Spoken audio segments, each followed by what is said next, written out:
ஒரு டேட்டாவை சிங்கிள் கிளிக்ல டக்குன்னு அனலைஸ் பண்ணணும், சம்மரைஸ் பண்ணணும்னா அதுக்கு சரியான ஒரு ஆப்ஷன் குயிக் அனாலிசிஸ். நீங்க ஒரு டேட்டாவை எக்ஸல்ல செலக்ட் பண்ண உடனே பார்த்தீங்கன்னா பாட்டம்ல குயிக் அனாலிசிஸ் அப்படிங்கிற டூல் வரும். ஸோ அதை கிளிக் பண்ணீங்கன்னா formatting, charts, total, table, sparkline அப்படின்ட்டு உங்க டேட்டாவை அனலைஸ் பண்றதுக்கும் சம்மரைஸ் பண்றதுக்கும் இன்ஸ்டன்டான ஆப்ஷன்ஸ் எல்லாமே பார்த்தீங்கன்னா இருக்கும். ஃபார் எக்ஸாம்பிள், அமௌண்ட்ல ஒரு கலர் ஸ்கேல் அப்ளை பண்ணணும், சேல்ஸ் பர்சன் அமௌண்ட்டை வச்சு ஒரு சார்ட் ஒன்று தேவைப்படுது, லைக் காலம் இல்ல பார் சார்ட், கிளிக் பண்ணி உடனே ஜென்ரேட் பண்ணிக்கலாம். ஈவன் இந்த டேட்டாவுக்கு ஒரு பிவட் டேபிள் அப்ளை பண்ணணும் அப்படின்னாலும் டேபிள்ஸ்ல போயிட்டு டிஃப்ரெண்ட் ஃபீல்ட்ஸை பேஸ் பண்ணி அழகா உங்களுக்கு சம்மரைஸ்டு டேபிளை பார்த்தீங்கன்னா ஒரு புது ஷீட்ல நீங்க ஜென்ரேட் பண்ணிக்கலாம். ஸோ ஃபார்முலாஸ் என்டர் பண்ணாம மெனியூஸ்குள்ள போய் தேடிட்டு இருக்காம இந்த குயிக் அனாலிசிஸ் டூல் நமக்கு ரொம்பவே பார்த்தீங்கன்னா டேட்டாவை இன்ஸ்டன்டா அனலைஸ் பண்றதுக்கு ரொம்பவே ஹெல்ப்ஃபுல்லா இருக்கும். எல்லாம் சரிதான் பிரதர், ஆனா நான் செலக்ட் பண்ணும்போது இந்த குயிக் அனாலிசிஸ் டூல் வரவே இல்லையே அப்படிங்கிற பட்சத்துல நேரா ஃபைல் டேபுக்குள்ள போங்க.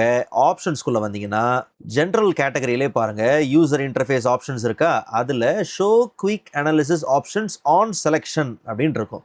அது எனேபிள் பண்ணி இருந்துச்சுன்னா செலக்ட் பண்ணும்போது வரும், டிசேபிள் பண்ணி இருந்துச்சுன்னா எனேபிள் பண்ணிட்டு ஒரு ஓகேவை கொடுத்துருங்க. நிச்சயமா நீங்க டேட்டாவை செலக்ட் பண்ணும்போது குயிக் அனாலிசிஸ் டூல் அங்கே பாப்அப் ஆகும்.